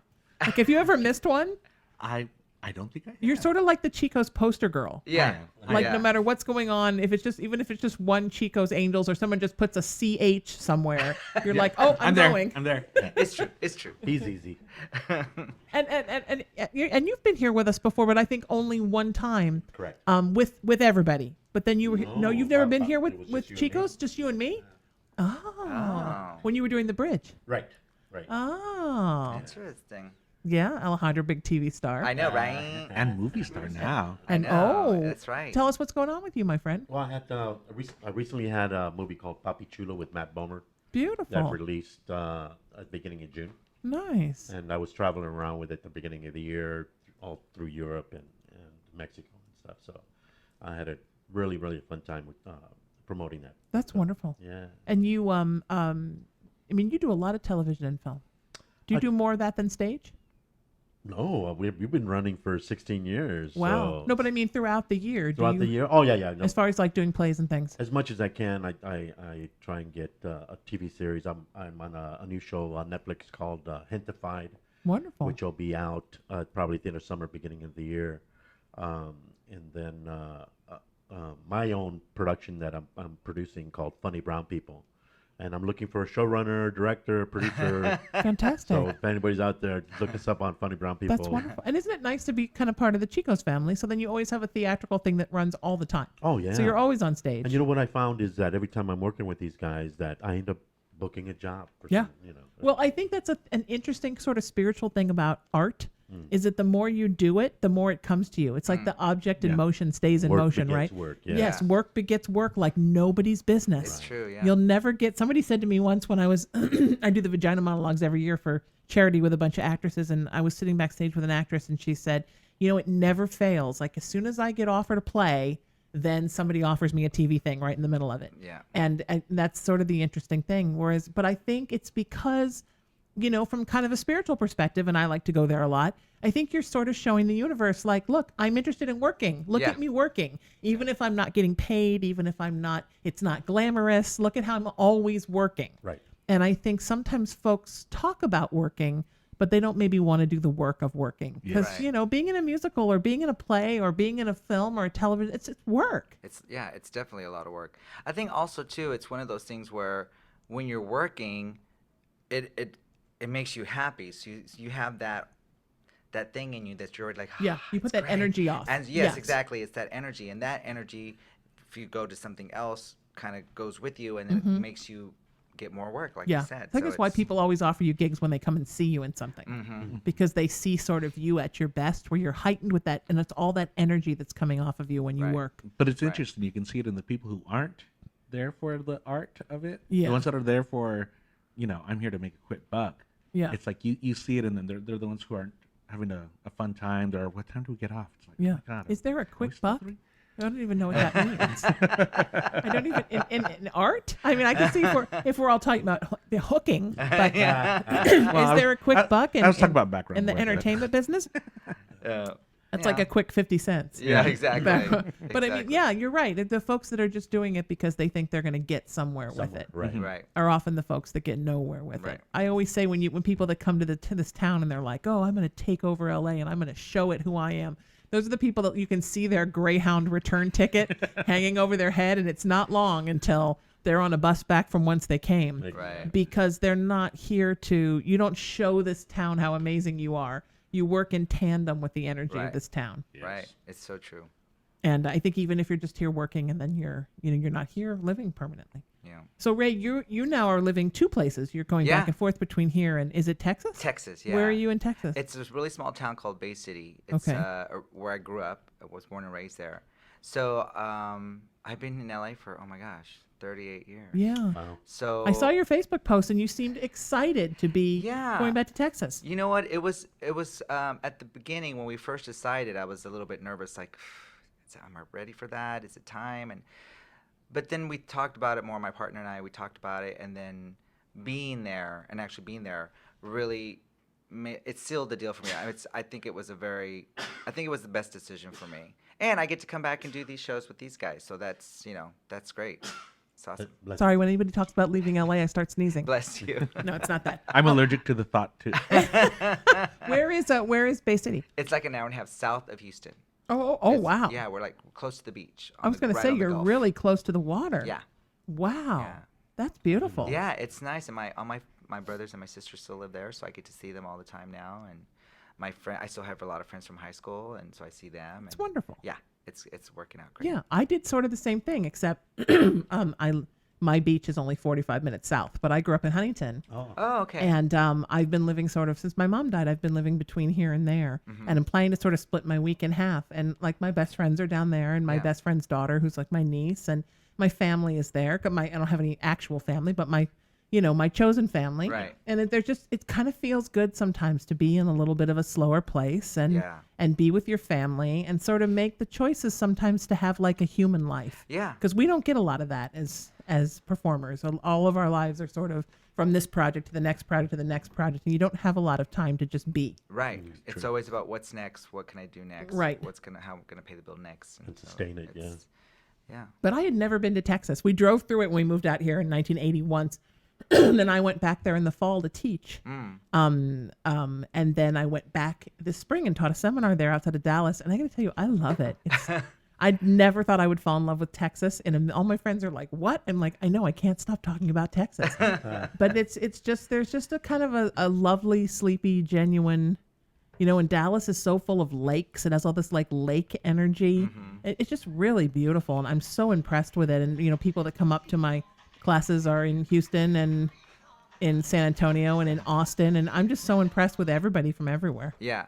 Well, the thing about Texas is like, it's just one of those things where it's I don't want to say it's laid back because it's not really laid back, but it's more simple. It's a simpler life, And I was just telling Danny today that being there for 3 months and coming back here and driving around, it's like, oh gosh, I forgot how it is here. Yeah. You have to go, you have to even sit in traffic and go. And in Bay City, where I'm from, it's like takes me 5 minutes to get anywhere in Bay City. So it's just, you know what and I mean? when they take me to the airport, because I teach at a metaphysical center and I stay with the lady who owns it. And she's always like, well, we might want to get on the road by 3 or we'll hit traffic because I fly in and out of Dallas Love and it takes an hour to get there. And so we get on the freeway at 3, and her idea of traffic is everyone's going 50 as opposed to like everyone's going 70. She's like, I know it's a little congested. And I'm like, no, in LA at 3 o'clock, like you're stopped. Yeah. This is unbelievable traffic for 3 o'clock. Yeah. So I think that as areas are building up and their lives are becoming less sleepy, they're just seeing the urban aspect of how they're growing. Right. But compared to what it's like here, it's so, it's Yeah. it's a because a lot of people are moving to Dallas now. They've moved a lot of companies there. So the Dallas Fort Worth area, Yeah. a lot of folks even from here now are moving there. Yeah, and but I it's have people- nothing like. People moving to Austin as well. Like there's some Mhm. people moving to Austin too. So But it's compared to what it's like here.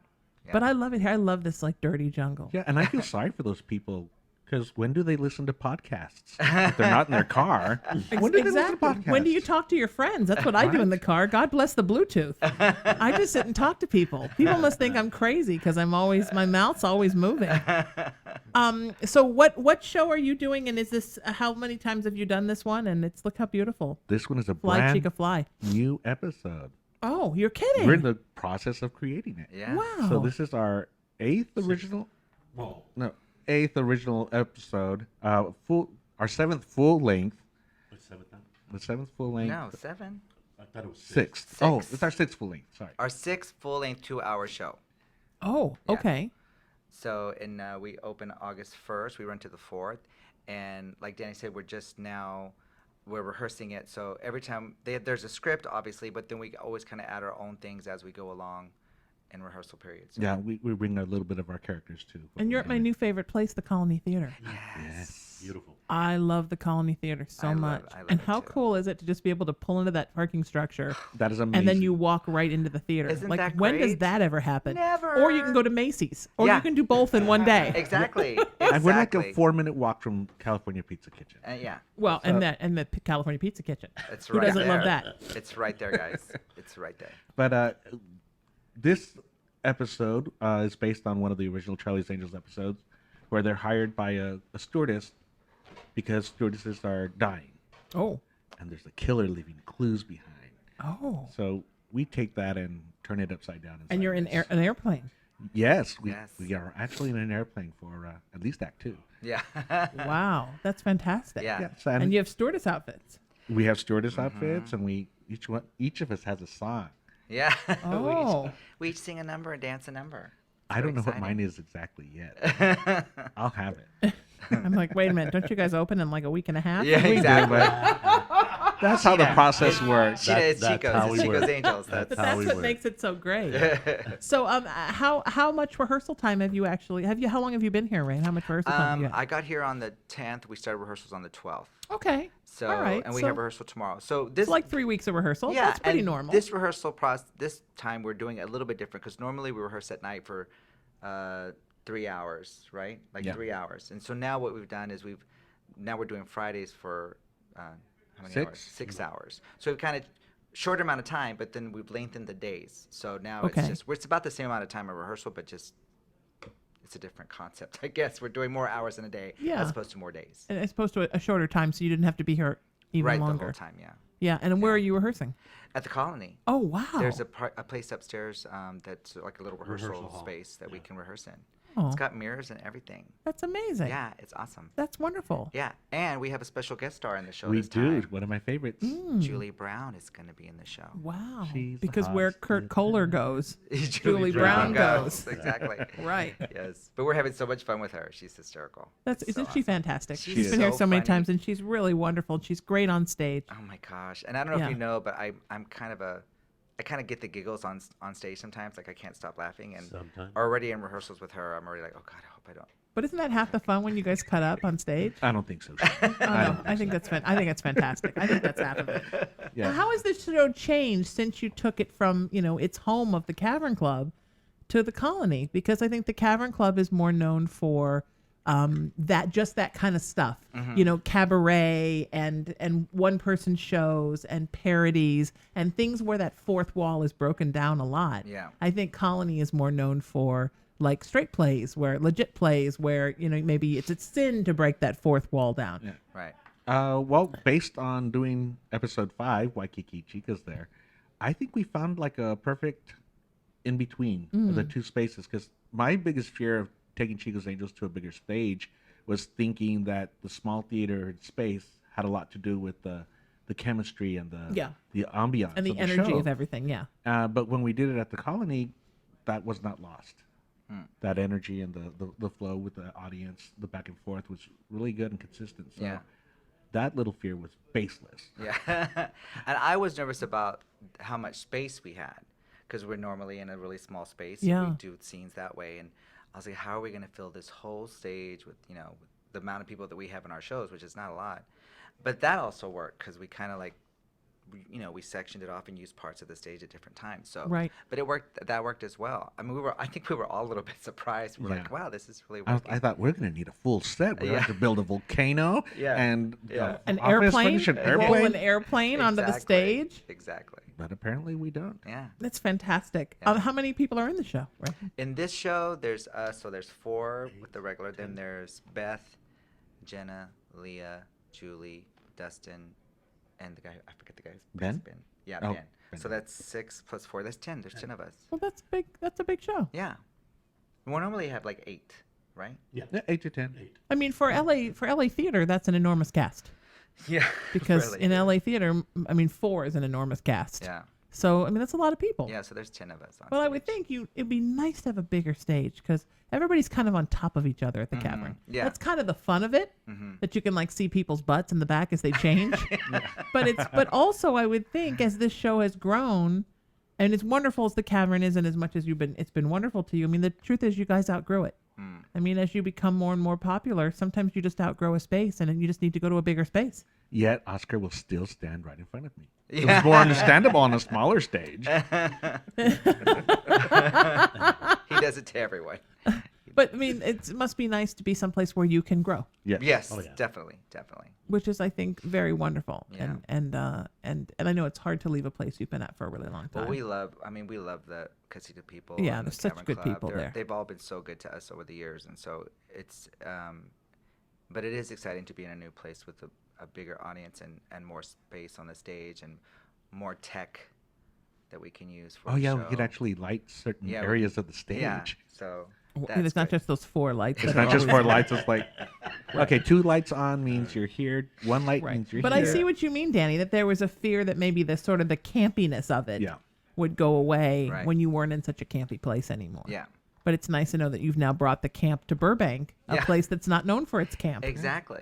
And we've also expanded our audience.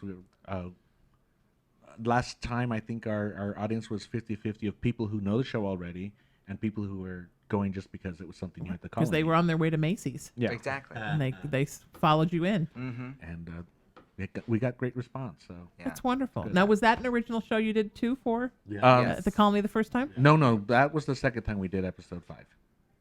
First time you did it was in Casita. Yeah, we did episode 5 at the Why don't Casita. I remember that? Wow. I'm getting old. But and we also we haven't said goodbye to the Casita forever. Of course not. No, we still do our we have variety show and Christmas shows, so we're there back and forth. Recently we did a 1-hour episode, which is why we got a little confused on full-length shows. Is we did a 1-hour episode that was a total story, scripted, called Chicas in Space, and that was fun. That's the first time we've done a 1-hour story. Usually, if we do 1 hour, it's a variety show or a Christmas special kind of thing. So yeah, this was actually scripted. And that was at fun. Casita. Yeah, that was at Casita, and actually, we're going to do it in November at the Colony. At the Colony. So I think Chicas Casita in Space. Yes. I think that Casita gets to be our workout space. It's nice. And then we'll and your cabaret space. Yes. For variety shows and stuff. Yeah. That's wonderful. I think that's wonderful. Yeah. How long? The show is running for how long? It's running one weekend. Oh gosh, you just do 1 weekend. Well, here's the thing: it's a new show, and the Colony is 3 times the size of the Casita. So doing one night is like doing 3 nights at the Casita. So we're figuring with a newer show, let's see how it goes, and we'll do four nights. Which 5 is, shows in 4 days. 5 shows in 4 days. So we're doing Thursday, Friday, 2 shows on Saturday, and 1 show on Sunday. So okay. That's like 3 full weekends at the Casita. Yeah. Thursday, Friday. 2 shows Saturday, and 1 show on Sunday. Okay. 4 shows. 1, 2, 3. Thursday, Friday, Saturday, Sunday. 5. No, 5. Yeah, 5 shows. That's it. Like, wait, I'm really bad at math. All the intellectual things we deal with here in the Sheena Metal Experience. No, wait. What? How have you grown? How have your characters grown? I don't think they have. Well, that's kind of the magic. This type of show, each character is known for their thing. Well, yeah, but I mean, if it doesn't get a little different every time, people stop coming. Well, so clearly, ideally, each show we each have an arc and we learn something, or there's something that drives us. But in this episode, I think Frida, myself, I think they're. We do learn a little bit about Frida's past with growing up with the nuns. Okay. And that comes to play into the show. That's something new. It's a new revelation of the past, but I think technically for this show, I'm just there for the punchlines, and I'm fine with that. Okay. And in this episode, we learned Cheetah was in a sorority in college. Oh. Don't give it away, but I yes. won't. Yeah. Oh. Yeah. I mean, I feel like, as far as grown over the 16 years of us doing the show, Yeah. like our characters, well, we've all when I the first show I did, my makeup was horrible. So the makeup has grown. That's Okay, for sure. good. The makeup has grown. But I think also, I think all three of us have really, four of us, even Alex too, we all have really zeroed in on we know exactly what our characters are going to say or do, or what they would say or do. You know what I mean? It just feels... It feels like you know what I mean? Yeah, the characters are more part of us. Anytime if we have a line that we say and we'll look at Kurt and I'll go, I think Cheetah would say it like this, and so he'll let me change the line or whatever. So I think just from doing it so long, we really know exactly who the characters are, and so over the 16 years, I think we've grown into that. Does that make sense? And the same thing, Bossman with for Bossman, me? Alex. Well, I mean, there's only so much that Bossman can grow. Do we learn about when he was in a sorority? He tends. His secret past with nuns. I don't think we have very much of that information out there, but pretty much in the scripts, Bossman is just pretty much lurking in the background, waiting for his opportunity to help the girls out. Yeah. And more so in this episode, I think he's more of like the TV show, where he introduces the situation and he tries to help out. And actually, I become a priest alongside Frida's nun. Yeah. So that's fun to do some of that stuff for me, because Bossman has always been a ladies' man. So, he's always hands-on. And always hands-on. Yeah. So Handsy. there's a lot of that. Now you get to wear a priest outfit. Yeah. Yeah. And Frida wears a nun outfit. Yeah. I don't know. Does she? That's fantastic. Weird. Yeah. So in terms of the character evolving, I think I've reached the point where it's already that I know, like Ray was saying, in terms of the characters. This other line here, I try and throw in my my improv and stuff into there, and whatever sticks on the wall. Yeah. Sure. We choose it. Sure. Yeah. Where do the costumes live? Where do 16 years worth of costumes live?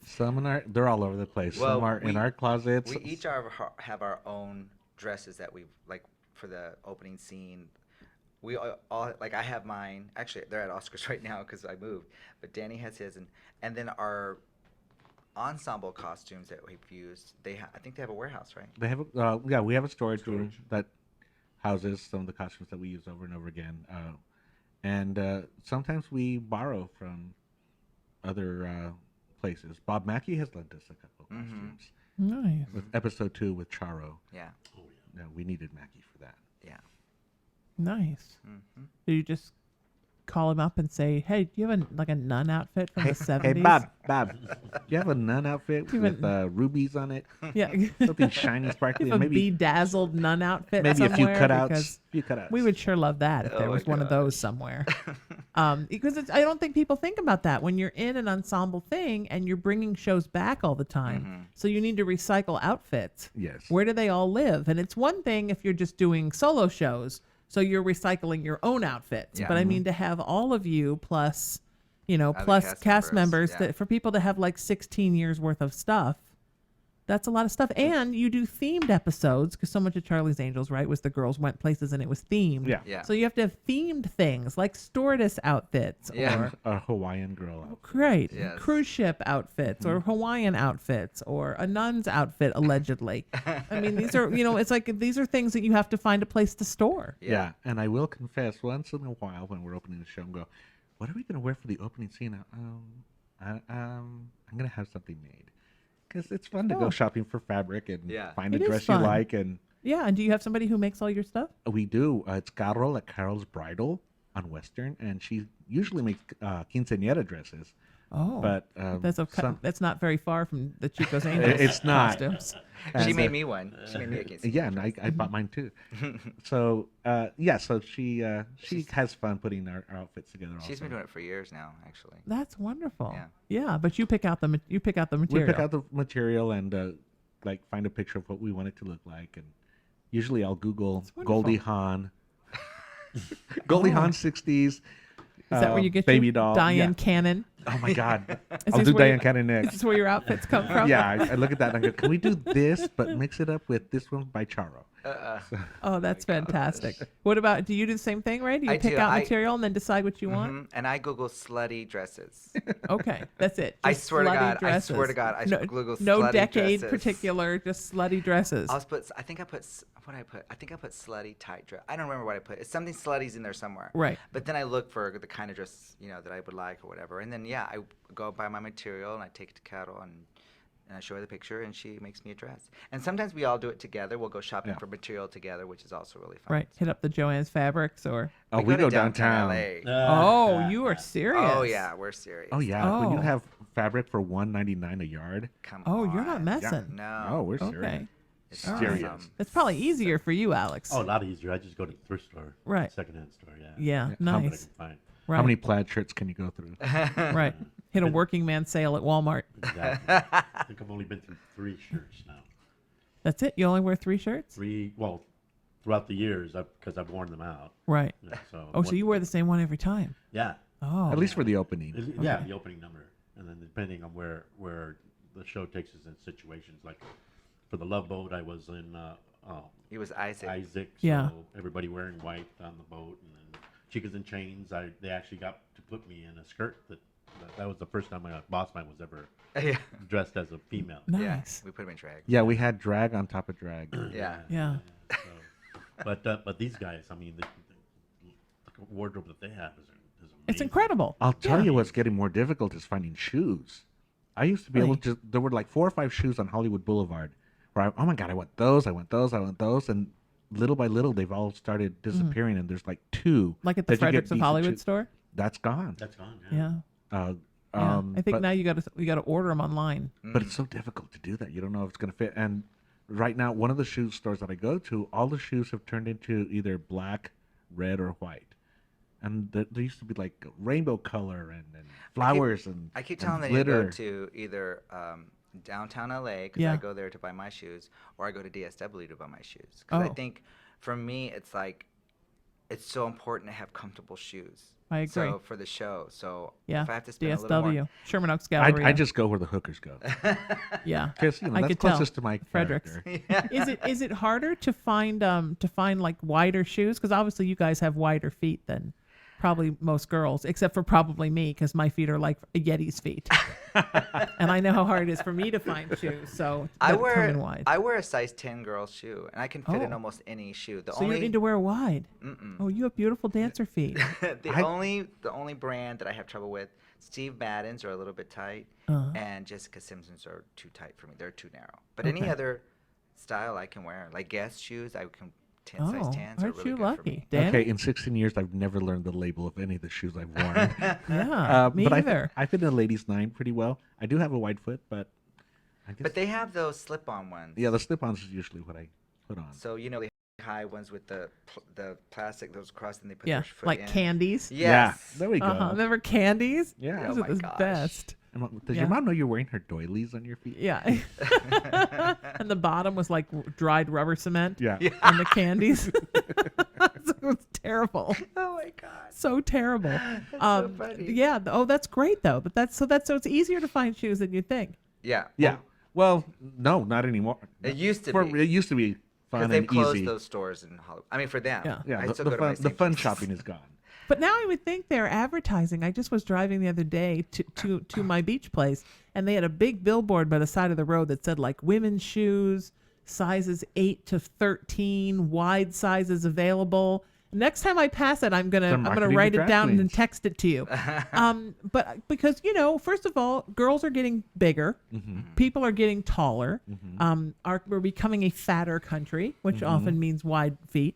And then also, all of our trans friends. Trans friends, and there's a lot more people doing drag now. Yeah, right. true. So there's and a lot of people are just now choosing to dress androgynous. Just decide one day this, one day that. A lot of people are identifying as non-binary and they're just wearing whatever they want to wear. So I would think that would make shoes more available, not less available. Well, I guess I should say the shoes I'm looking for, where the 7-inch heel with the glitter in it, and The slutty shoes. It's just getting harder to find hooker shoes. Yes. Yes. Oh, in general. In general, yeah. Not in your sizes, but Yes. just we're not into hooker shoes right now. That's Right. correct. Well, but Right. you know what? There's a lot of cha-cha heels at DSW. That's what I keep trying to tell them. Yes. But they don't want to spend the money. Really? No, it's not expensive at DSW. They're always having like a 2-for-1 or a I'm 3-for-1. telling you, it's so good there. I found a nice glitter pair at Hustler on Oh, Hustler, but that's closing now too. Isn't like Gwyneth Paltrow bought it? She's turning into a coffee shop or something. No, the one on or a women's Hollywood meditation Boulevard? center. Oh, Yes. gosh. The one on Sunset, right? Oh, it moved? Okay, Yeah, but, yeah, Sunset- but where it was, didn't Gwyneth Paltrow bought it? It's becoming like a Eat, Pray, Love center Oh, or something. no. The Goop headquarters for That's so funny. where you can Exactly the find really opposite. expensive teas that stretch your vagina out or something. You know, all that crazy girl stuff that she's talking about on Goop all the time. I So- heard about that. Green Yeah. tea steam. I for forgot your- who was telling me Yes, about that. exactly. Yes, it's a green tea vaginal steamer. Oh my Yeah, so you can go get that. And you I've can been go. drinking it. Don't drink the green tea and don't eat the brown acid, my friend. There you go. That's fantastic. That's right. The Hustler, Hustler Hollywood. Yeah. So you don't mess around. You go right for hooker. Darn tootin'. Okay, DSW. Tons of hooker shoes. But I will say now that I'm over 50, Oh, Uh-oh. and you look It's getting- 25. thank you. But it's getting a little harder to balance in 7-inch heels. I would imagine. Yeah, It was so- hard for me in high school. I just dread the day I have to go to Amazon and order the character shoes that Angela Lansbury wears. and maybe get some magic Oh, markers. you and- mean the gosh, the the 2 inches with 2-inch. the strap that goes Yeah. over yes, the top? and flesh colored. Yeah, and then you just you bedazzle it. Yeah, that's what I'm You gonna just do.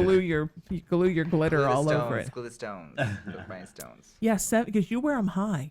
Yeah. Yeah. And it's a basic. I get kind of amazed at the things we do in our shoes, and it's like we dance and fight. We do Well, whenever Yeah. fight scenes and people always tell me like, how are you doing all that in those high heels? I'm like, Yeah. I don't even know. We've just been doing it for so Nobody long. We told didn't us we even think couldn't. about it. Yeah. You know, we're Yeah. like kicking and jumping and mine are like Running. 4-inch heels, probably 4 to 5-inch heels that I wear too. And I'm the same way now. I'm like, I think I have to go to the 3 because it's like Yeah, it gets but harder. can't you go to the you wear a chunky heel or a spiky heel? I've gone more toward the chunky heel. Right, because now. that's a little bit more like ice little more skates, stable. roller Stable, skates. yes. Yeah. Right, it's more like roller skates than ice skates. So Yeah. at least you have a little stability. Yeah. And there's a few episodes where 10 years ago I was just hopping on a box in my high heels. I'm like, yay! Now I'm gonna carefully step up. Yeah. Right. Well, right. And you could also get the like the sandally type, with a little bit of a heel, but it could still be super slutty. But then it's got a little more reinforcement on the bottom. So I don't want you to give up any of the slut, Danny. I don't want you to have to compromise any of your slutty. Thank you. But so it gives the allure of it's like what it's like what I'm gonna say it. It's like what fat skanky girls wear. So it balances you. Okay. But you can still be super skanky on a Saturday night. So you don't have to worry that you're sacrificing any of your inner skank. It's very when in doubt, just go to sandals, and you can get the kind that wrap up your leg. Like that's super Gosh. skanky. Yeah. Yeah, and then you're all set. See? Well, I wear the 2 Roman pair style. of pantyhose, and that stuff that climbs up the leg, which I've tried, it just slides right off Oh. because of the pantyhose. Yeah. I love how you've tried it all already. Everything I say, you've already tried. Yeah. I did. You wear 2 pairs of pantyhose. Yes, because I have such hairy legs, it would take me 3 to 4 hours to shave my legs. Oh. So one pair, I wear 1 pair of Capizio flesh-colored tights, and then pantyhose over that, and that covers most of it. So Have you don't see the thought leg about hair. like just putting something on them that makes like a depilatory and just a little nair, and then you take a shower and it goes away? Look at Alex is like, what is this? What is this What stuff? are all these girl tricks? Alex is like the last 20 minutes. Alex is like, I'm lost. Well, I enjoy the hair on my legs though. Oh, okay. So Yeah. you want to keep it for Yeah, regular times. like my I red shave my legs. legs, and I Okay. wish I could just wear pantyhose. But my problem is, I can't. I have to have my bare foot in the shoe, Yeah. or I feel unstable. So if Yeah. I had pantyhose, I wouldn't be able to do what I do in those shoes. Yeah, So it's a whole I different have feel. had I have to shoes feel fly it. off during the show. Yeah, he's Right. had not just once or twice, like a million times. Right. Well, if you have pantyhose on, we're giving Alex a little lesson on panty. If you have Yes. pantyhose on and you do something like a stunt and a toenail pierces the pantyhose, then that, like your toe will stick through it and then it's cutting off your circulation. You're going to lose that You're toe gonna by the end of the lose show. that. That thing's going to go black and fall off. Oh my God. Because that used to happen to me at proms. Like just at the beginning of the prom, something would puncture the pantyhose. And then the next thing you know, I'm like, why can't I feel my first two toes? shut up. And I would go in the bathroom and they'd be like purple and the pantyhose like cutting off the. Yeah, see, you got to be careful about doing stunts in your pantyhose. It's Oh true. my gosh. It's But true. you've got those capizios on. Those are like tights Yeah, like straight neck tights. with pantyhose over the top. You guys are this is fantastic talk. I was like, man, I just put on a pair of jeans and a flannel and I'm ready to go. I used to wear capizios also, tights. Oh. Because I was a dancer. He was a also. dancer. Oh, nice. 20 years, yeah. So I'm used to that. Do you miss that? Oh yeah, yeah. If I was, you know how they say, if I can go back in time, I would go back in time to my 20s when I was dancing heavily, 3-4 classes a day, and I was the only straight male dancer in class, so I had 20, 30 women dancing around me. They all want to be my partners because I can lift them up. So yeah, that would be the time that I would go back. That's fun. How about Ray? How about you? How much dancing do you do? Well, I Because started. that's your background too. Yeah, I started out as a dancer. When I moved here, I'll put it in a nutshell. When I moved here, I got a scholarship at Joe Tremaine's dance studio, which was in Studio City, and then I only danced until I don't know 1990, and I did like music videos, and I worked at Disneyland and shows there and stuff, and I lived in Italy for 3 years dancing, and then I started singing, and then I started doing musical theater like in the mid 90s. But dancing was my first. Well, and when I was in school, I was a musician, but then I moved here and became a dancer. Right. But that was my thing too. I loved dancing, and I still have all my dancer friends from the 80s. And I think you're a choreographer too, aren't you? I choreograph, I've done shows for Universal, and Carson High School. I choreographed some of their musicals there, and just different things. And Debbie Beautiful. Gibson. And Debbie Gibson. And are you still doing choreography? Well, now that I'm back in Texas, we're opening a dance school. Oh, beautiful. Yeah, so Yeah. I'll be teaching dance there, and I'm not sure. Universal, every year I do this one thing for them, so I might be doing it and flying out for that. Beautiful. Next year, but we'll see. Are you excited about bringing a dance school to your hometown? Gosh, I'm so excited. That's so wonderful. I'm so excited. That's like beautiful service. It's one of those things where when I wanted to move to California, a lot of the businesses in my hometown helped me. Yeah. They donated to me. They were Wow. very supportive of me, and so my town helped me move to California. So now that I can go back, I want to be able to do something, for our town and help the kids beautiful. there and let them know that it's possible to do stuff. Because, when you live in That's a small town like that, it's hard to realize that Yeah. there's things available to you. So Yeah, that's part of my dream is to open a metaphysical center in Huntington Beach, because See? when we moved to Orange County in the 80s, I mean, if you weren't white and straight and a born again Christian, like you might as well just leave. And there's so many people down there that just think beyond the confines of that. Right. And they're looking for a place to go where there's all different kinds of stuff. And it's needed there. There's so many here. Right. But, Huntington Beach needs one. That's so that's how you go great. back and feed into your hometown, Yeah, that's awesome. and give back a little bit. And, It's exciting. So Very I'm happy so about it. happy for you that you're Thank doing that. you. What beautiful service that Thank is. you, Sheena. Thank Danny, you. what about you? What do you do outside of Chico's that you love? What makes you happy? I mean, you act and do all kinds of stuff, but I mean, what makes the world a better place for you? I don't know. I'm actually really busy. I'm active. I'm doing Chico's Angels. I have another character named Reba. She's really busy. She is. Actually, just Monday, someone emailed me and said, can you do a show Saturday night? I said, all right. So Saturday night, I'm going to be at the Renberg Theater with Alexandra Billings doing Katie's Corner. Oh, beautiful. For she's Katharine Hepburn with her own show, and I'm going to that's be the guest on wonderful. Saturday. She's got a show on Friday with someone else who's not me. That's weird. What's that about? Not with Reba? And otherwise, when I have a moment where I'm not rehearsing or performing, I just want to sit at home and watch TV. Yeah. There's so much good TV on, and people, have you watched this yet? No, I'm still trying to watch. I can't name all the shows that I'm yet to see, and I'm kicking myself. I haven't seen season 3 of Stranger Things. Yeah, season I 2 just of did that. Ozark. I haven't done season 2 of Ozark yet. I No. was like, oh my goodness, I'm excited to see these shows, Mhm. but I'm just running around busy. And I also like photography, so I take pictures random here and there. And I've gotten almost a year behind in editing my photos. Wow. Because I can't just. 'Cause I know. I They don't go from understand. camera to online. You have to put and crop and make sure Mhm. it's well lit, or learn to delete some of those. Mm. And so my hobbies don't have much play with me right now because I stay pretty busy. Yeah. Doing and acting. That's what I love doing. It's beautiful. It's Creating. good. It's good to be so busy that you don't have time for other things. Yes. That's the good thing. The sad thing is you don't have time for other things. I do the same thing. I sat down today and I was looking at my pay cable channels and I'm like, what have I not seen? And I literally made a list of like 20 things and I'm like, how have these movies come on cable and these shows and I haven't even started them? Yeah, I have a thing where I have to at least one thing a month. I go, okay, Shutter. I have to watch one thing on Shutter. What Yeah. else? HBO. I have to watch one thing on HBO just Right. to make it worth that And $14.99. I let TV roll in the background while I work. Yeah. So while I do like my computer stuff and all that stuff you've Mhm. got to do. So I do binge TV while I'm still working, but just finding the time at home to get caught up on the computer stuff. Yeah. Which is always behind. All But- the social media and everything's always But behind. those are the second tier shows. Like I watched all of Riverdale doing that, and Grace and Frankie I can watch. Riverdale. What? I It's love that you fun. watch Riverdale. I would now learn that we're both 15-year-old girls. Yay! I And always, I love they started doing school musicals, so they have 2 or 3 episodes that are like actual. I know, songs. right? The That's Carrie awesome. one. The Carrie one was awesome, and Right, and the Heathers one. Heathers. Yep. I love Riverdale.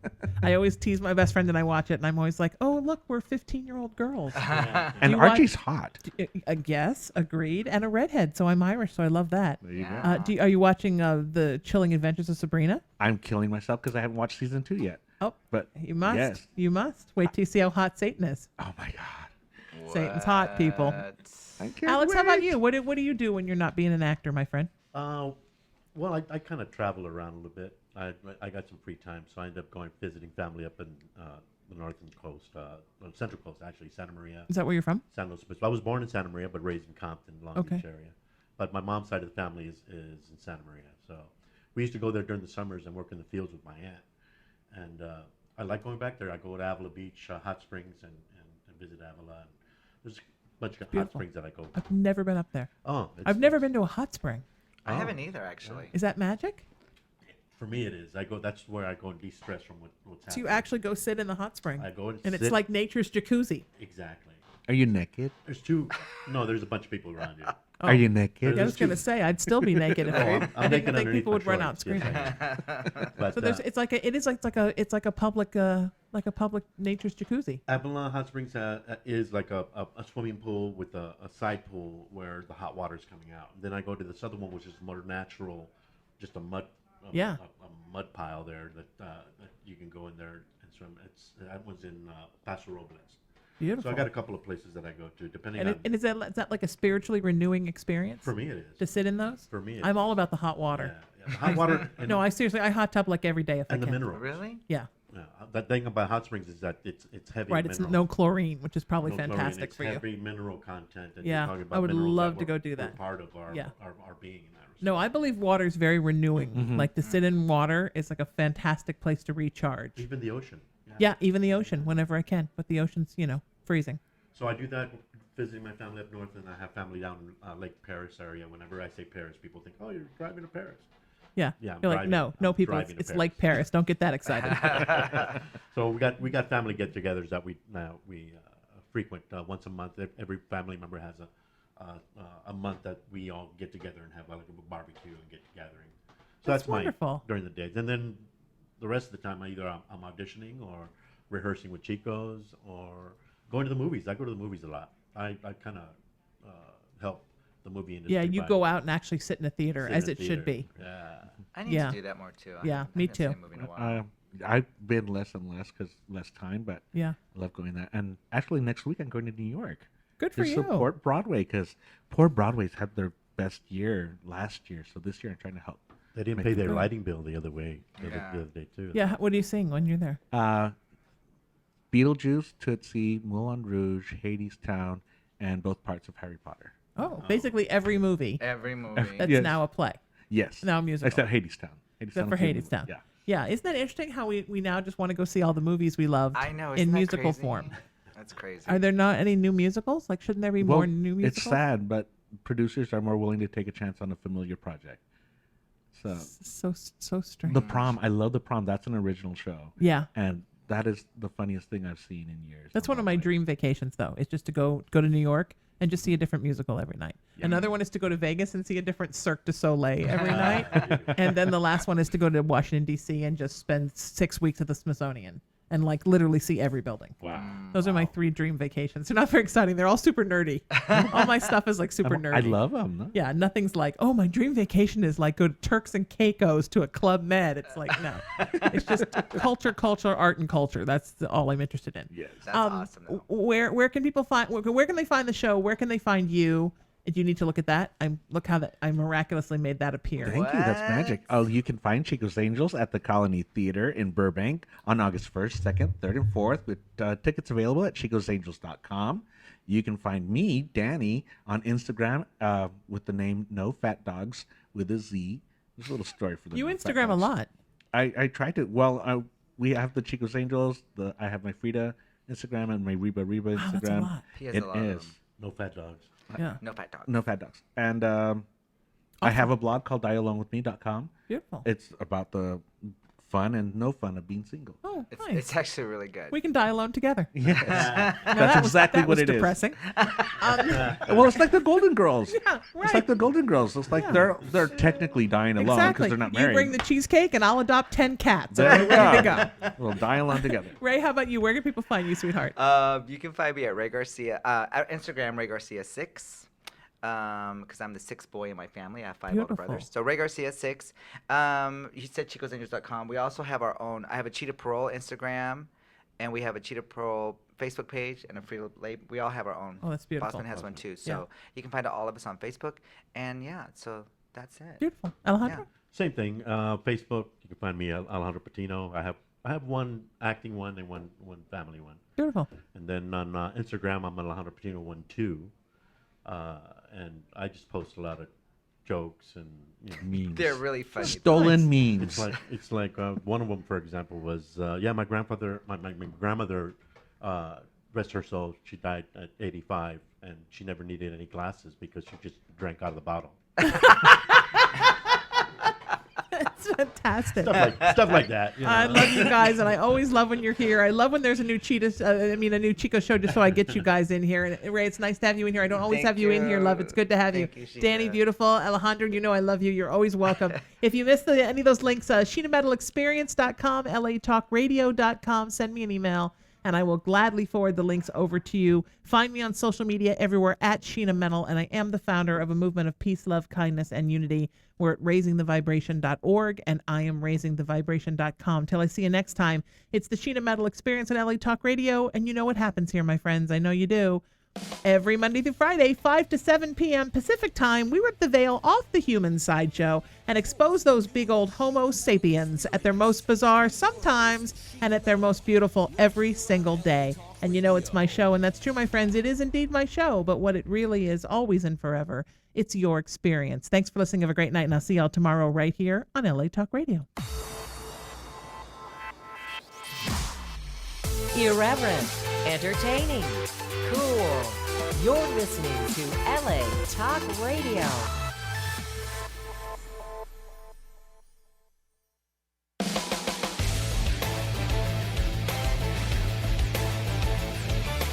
You're listening to the Sheena Metal Experience.